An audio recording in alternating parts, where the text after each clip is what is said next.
All right. Hey, good morning, everyone. Can you do me a favor real quick? High five your neighbor. Say happy Martin Luther King Jr. weekend. Can you do that? Yeah. As you guys know, this weekend is a special one as we commemorate kind of the legacy of Dr. Martin Luther King Jr. And what a joy it is to be here as kind of a church, one church out of many churches around the city and around the world that really get to celebrate this idea of God being who he is, and Martin Luther King Jr., of course, is a legacy of faith and what faith-filled witness can be and do. And so as we've started out this new year, my name is Drew. I'm one of the pastors here, and we've actually been in this sermon series called All In. Can I hear you say all in? That's right, and we've been talking about this idea about how faith is one of these things where it's an all or nothing proposition. It's something that we're either invited to be all in or not at all. And so a couple weeks ago, we talked about this idea where either Jesus is Lord of all or he's not Lord at all. And we use this illustration that sometimes when we're in a relationship, maybe in a romantic relationship where there's like a red light where, hey, the relationship's not going to go anywhere, or there's this yellow light in the relationship. Anyone been there before? Anyone there right now? No, I'm just kidding. Don't do that right now, right? Where there's this yellow light where it's kind of this awkward, uncomfortable place in a relationship where it's difficult to know, are we going forward or are we not? And how anyone who's been in that kind of relationship, you know the terror and the kind of the awkwardness of that moment. And how faith is somewhat the same, where it's this invitation to not kind of live in this perpetual yellow light, but to move into the green and to go all in. Now, we're going to discover, and last week we talked about how this idea of being all in also involves something as tangible and as tactile as money. Because money so often has its tentacles in us, and kind of whether it's not only having money, but not having money, and kind of the anxieties that come with it. And today we're going to talk about this idea of all in as it relates to our attention and our affections. In other words, kind of the disposition of our hearts. Because here's what I want to talk about is being all in really entails being all in where God gets the highest of your attention and your affection. So it's not only about something as tactile as money, and it's not only something like where it feels a certain way, but also our attention and our affections. Like in many ways, all of this belongs to God. And the question is, right, because we can measure where your devotion is and where your heart is related to all those things based on how much money you give to something, but we can also measure it in some ways based on the time and energy that you and I are spending on whatever it is that we spend our attention and our affections on. And if you're not a Christian here, I'm so glad you're here, because really, as we talk about this idea of faith, we're really going to be talking about every part of life, what it means to follow Jesus and be a Christian means that we have to be all in on some of these things.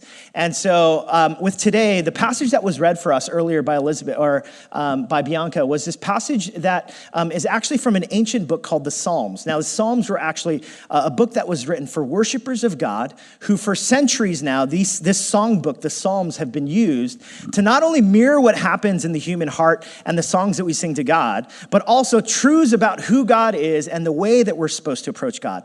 Now, the psalm that was read earlier today was a psalm written by a fellow by the name of David. Now, David was a king from ancient Israel. And if you know anything about David, you've probably heard the story about David and Goliath and how David slayed this giant Goliath. The thing about David was he was a king, but the way his path or his journey toward becoming a king was actually full of all sorts of peril and difficulty because the prior king to David was someone that wanted to kill David because David was this up-and-coming kind of next-generation leader, and King Saul was very threatened by David. And as a result, David was constantly someone who was on the run. Now, that's why we get this sense when he's writing this song, because again, he's writing this songbook that would last for centuries, so that even today we can relate to some of these songs and relate to some of the words that David would talk about. So David, who would eventually become king, he writes this song. Now notice in the midst of the song, the context of what he's writing about. Check it out. This is what it says. He says, though an army besiege me. Now, the reason why he's talking about this language is because, again, David has been in situations where armies literally would besiege him.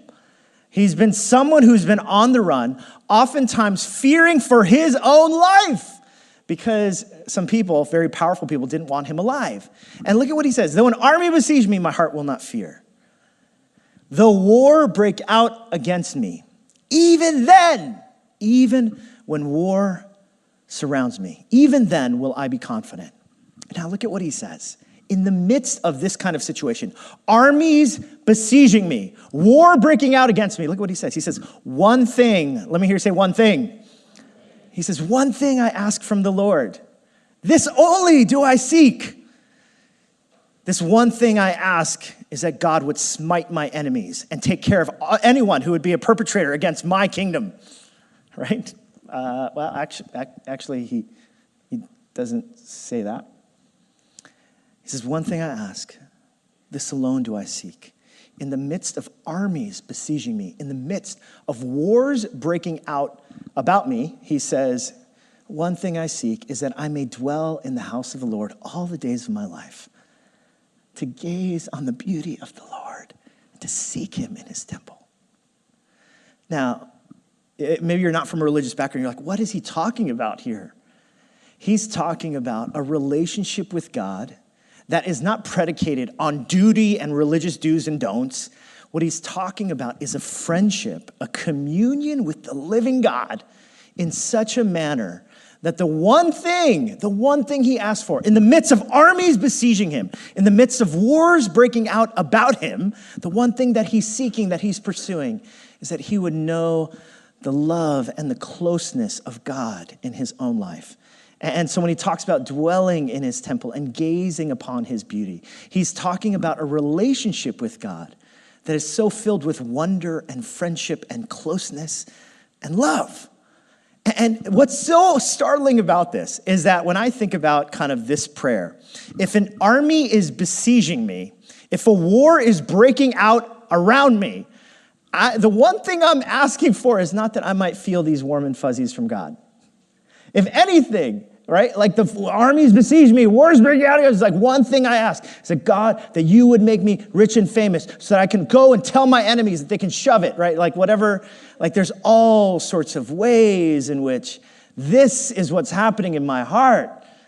And yet, of all the things that David could be singing to the God of the universe, I mean, as I was thinking about this, one thing, right? One thing I ask, armies besiege me, wars break out. One thing I ask, God, is that you would eliminate them. You don't have to kill them, just eliminate them somehow.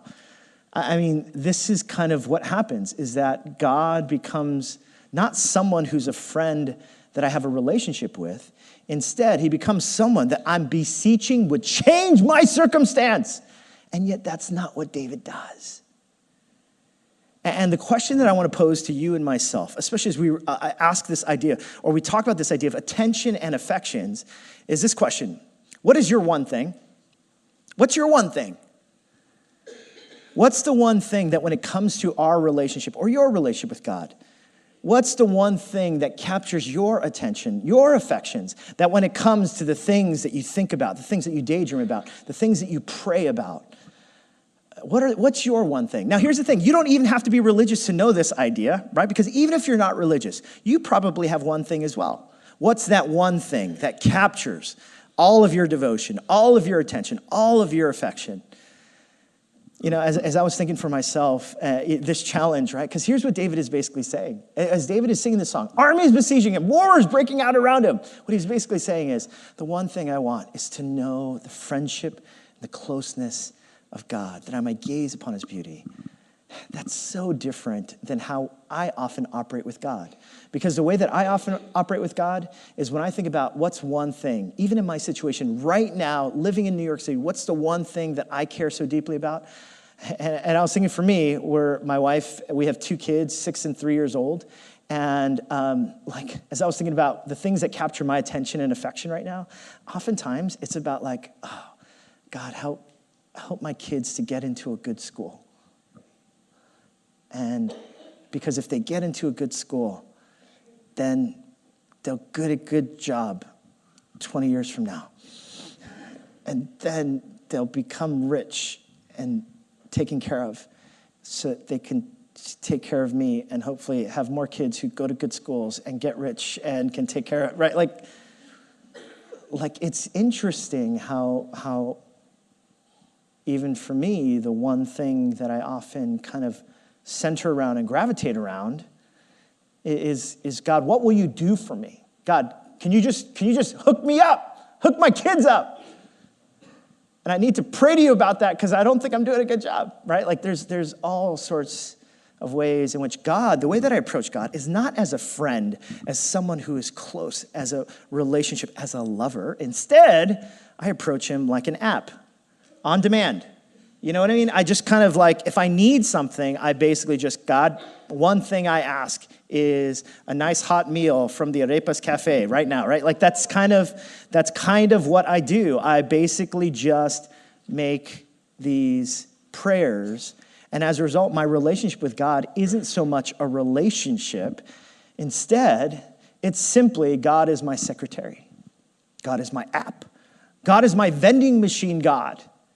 And yet here, the disposition of David, when he talks about his relationship with God, it's this all-in relationship. It's not a, hey, God, you better do this for me, because the one thing I ask is that you would smite these armies and the wars that break out about me. No. What David says, which is so extraordinary, is he says, the one thing I ask of you in the midst of all that's happening in my life is that I might know you in your closeness, in your friendship, in your love, in your beauty. Now, this is absolutely extraordinary, because what it means then is that God, the way that we relate to God, is not for him to be this vending machine God, this app God, but instead for him to be our lover, be someone that we enjoy, not someone that we're kind of resigned to simply following the duties of. There's a pastor and an author out in Minneapolis named John Piper, and he wrote this book called Desiring God. And he coined this phrase called Christian hedonism. And in his book, Desiring God, as well as in many of the books that he would write, there's this phrase that he would use to describe what the Christian journey is supposed to be like. And it's this phrase. He would say, God is most glorified when we are most satisfied in him. So God is most glorified in us when we are most satisfied in him. Now, one of the things that Piper talks about is that there's actually this double win that happens then in our relationship with God. God actually gets all the honor when we actually find our greatest, deepest satisfaction and joy and contentment in him. And one of the illustrations that he uses is like in a relationship, for instance. My wife and I, Tina and I, we 2018, we celebrated 10 years of being married together. And I got one applause. Thank you, Matt. Appreciate that. No, all the rest of y'all, that was fake. So come on. You didn't do it in real time, except Matt. Thank you, man. I'm just kidding. But anyhow, so we celebrated 10 years, right? And like one of the illustrations that he gives is like say, for instance, someone comes, like I were to honor our 10-year anniversary, I knock on the door, and Tina's on the other side, and I brought some roses for her to celebrate our anniversary. And she comes to the door. She opens the door, and I show her all these roses. I'm like, Tina, these are for you because I know that this is what husbands are supposed to do. It's basically our obligation, otherwise you'll be mad, that I'm supposed to give you flowers on special occasions like this anniversary. So because it's my duty to do this and obligation, here's your flowers, okay? Thank you, right? Now, Piper talks about like in a moment like that, when anyone does anything out of obligation and duty, Tina in that moment would probably be like, come back later and try again. That's not going to work here. Because you and I know that relationships that are predicated on duty, on you have to do this, that's not really a relationship. That's treating God like an app. But, what if I were to come and I were to knock on the door and Tina shows up and I'm like, Tina, I cannot believe that I have had this opportunity to be married to you for the past 10 years. It's such a joy to be in this relationship with you. And honestly, these flowers that I just gave, like, it's just but a small token of like what I feel about you, because no amount of roses in the world could ever repay the kind of greatness and love and joy. Yeah, is that a good one, Robin? She's not in this service right now. She's like, why didn't you do that, Drew, before? But anyhow, right, but like that's the sentiment of anyone who's in a relationship. Whenever we find true delight, whenever we find just true joy, and like the relationship is not predicated on duty and but actually on satisfaction, joy, contentment, peace. Like that's actually when we honor the other person. That's the same thing with God. When we can actually say to God, God, in the midst of whatever I go through, though I walk through the valley of the shadow of death, I'll fear no evil because you are with me. Because I'm with you. You're with me. And what Piper is saying here And what the Christian witness has all been about is that our relationship with God, to be all in with God, is not saying, I'm all in, I'm going to follow all these duties and rules. And last week we talked about that, even with the rich young ruler.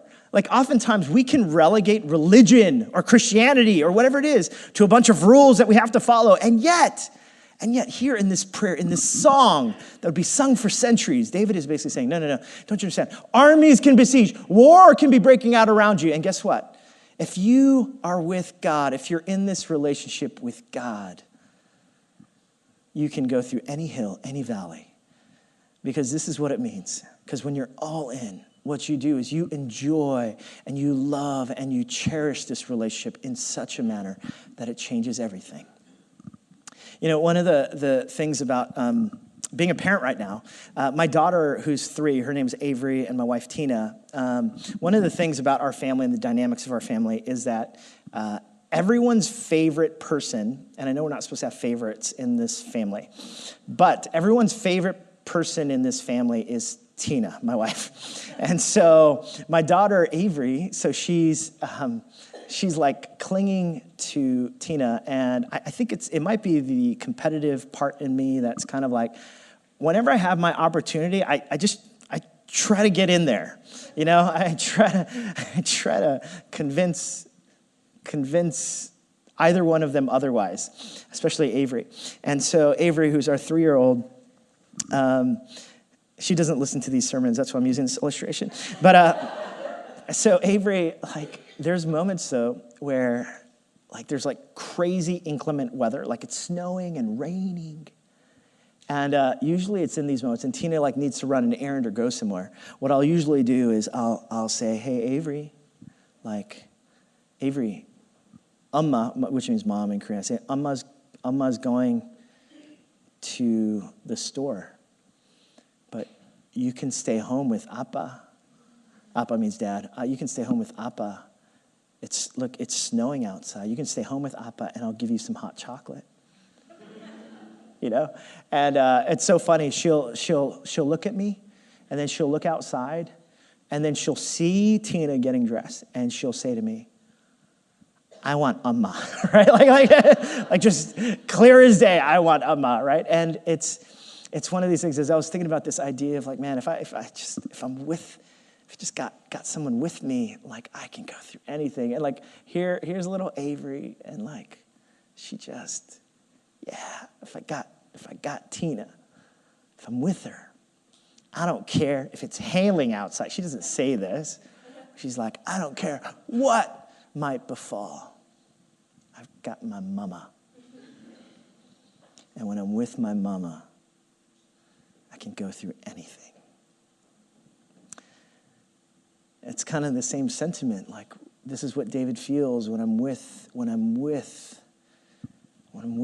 my beloved, when I'm with my God. Armies can besiege me. War can break out against me. Financial crises might occur. I might be going through the weirdest job situation. I might be going through difficult infirmities of myself or my family. I might be wrestling with different anxieties in my life. But if I've got him, if I'm with him, I can make it through anything. Frank Laubach, he was a missionary in the 20th century, and he's also known as a missionary and a mystic. And one of the reasons why he's known as a mystic is because it's simply a word for saying that he was someone who, God was not some simple like religious duty for him, but God was his lover, was someone that he enjoyed. And so he wrote this book, and it's actually, it was a compilation of his journals, kind of in his missionary journeys.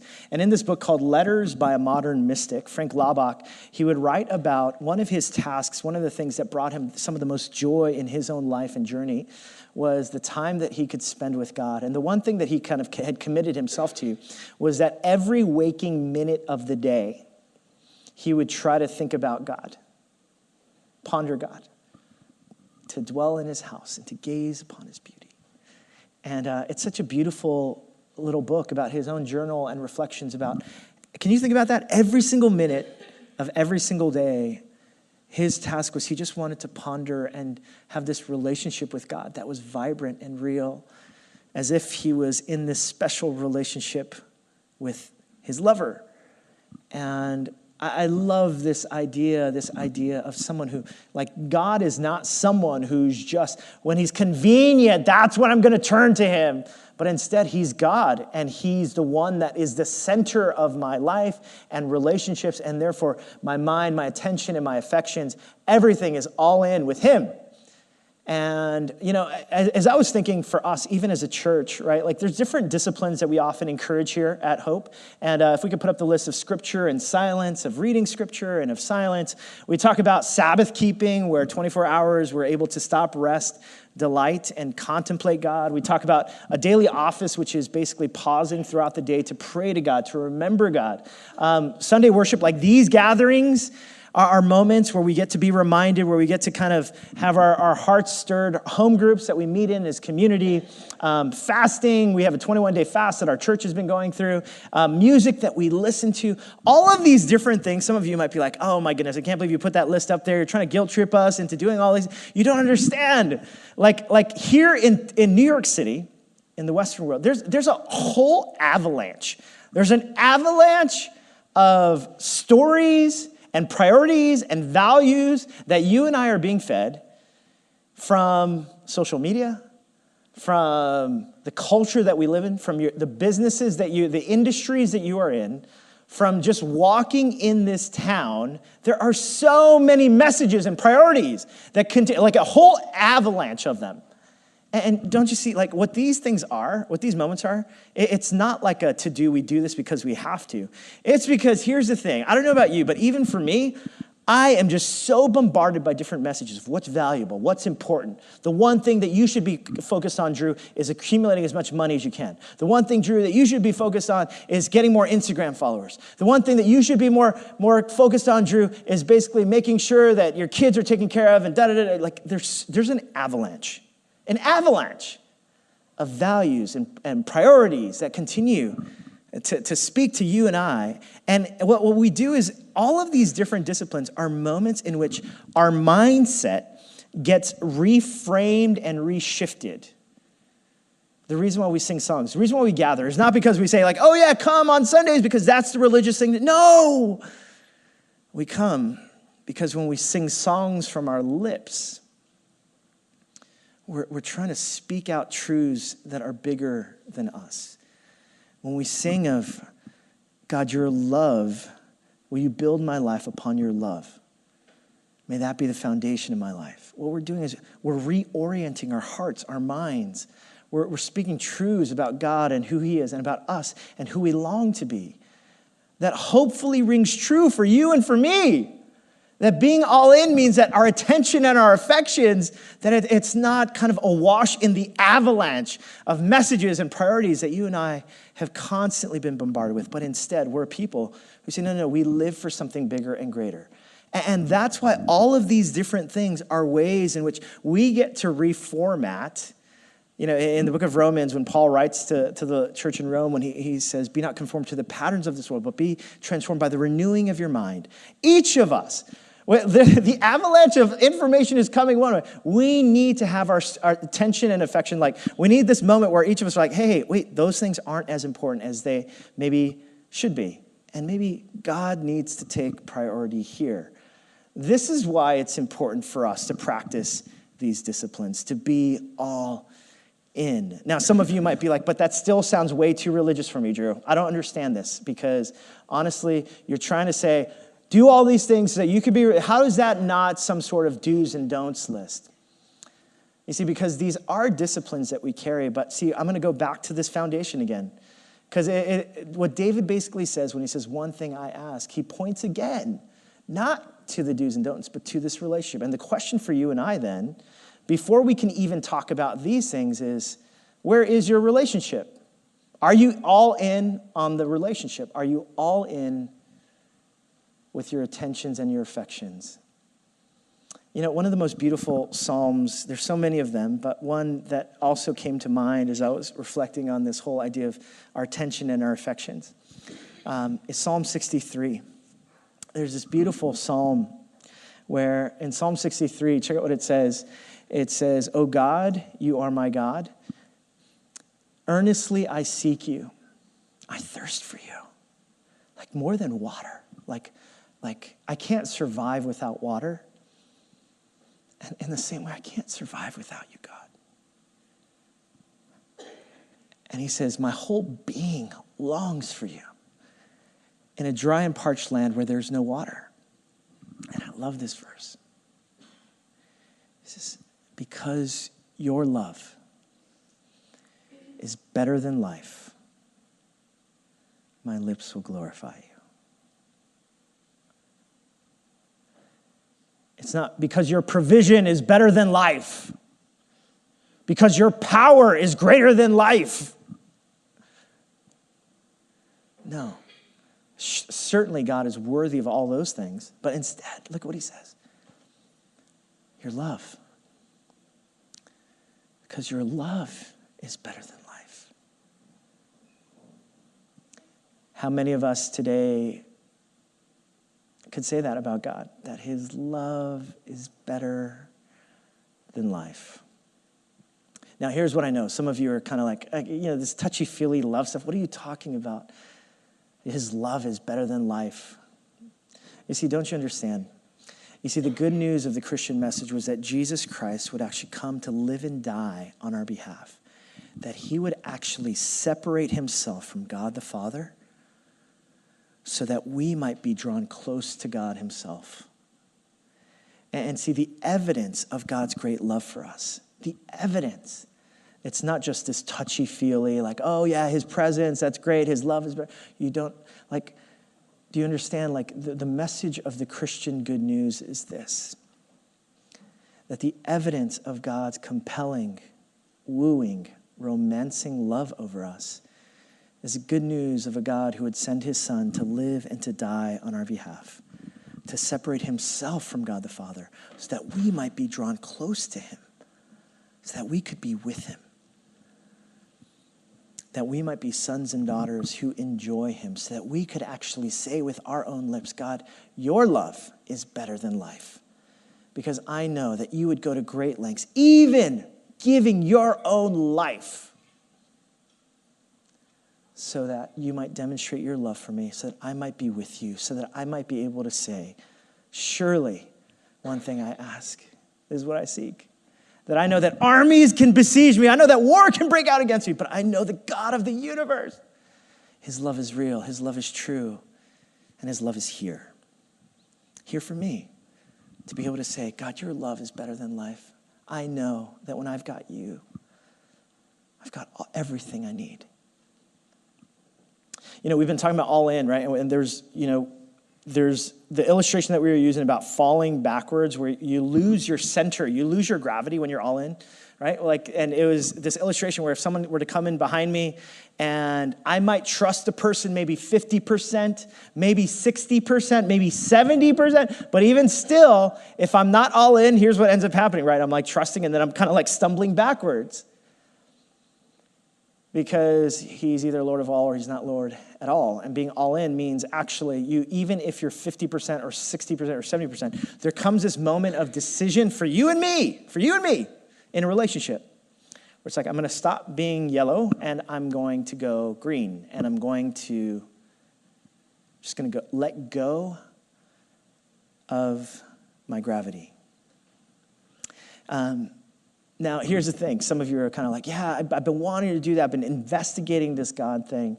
One of the things for me in relationships that's been very apparent throughout my history, before Tina and I got married, was I was very indecisive in my dating relationships. And so it was awful for anyone I dated because I was so indecisive.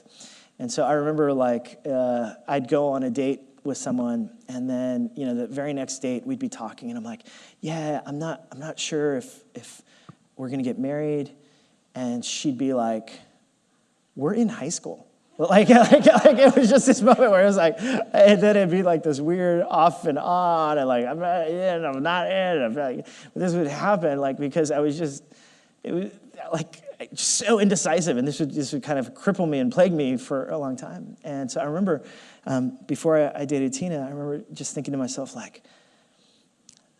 because here's the thing, And if you're anything like me, I want to have everything figured out beforehand. I want to know exactly who this person is, whether we're going to have a great long life together, and et cetera, et cetera. And I wanted everything to be figured out.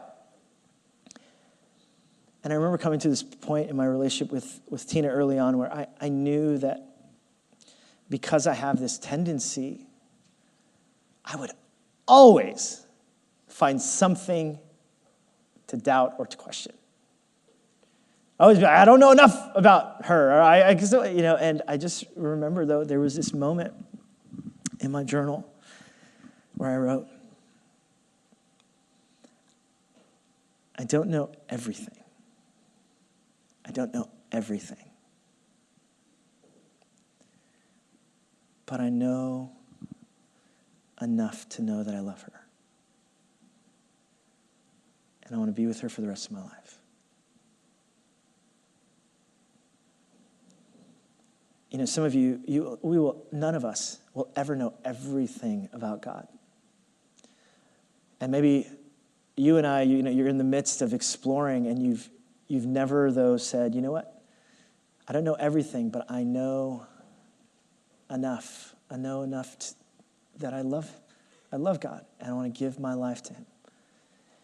And some of you, the invitation is clear, and it's there.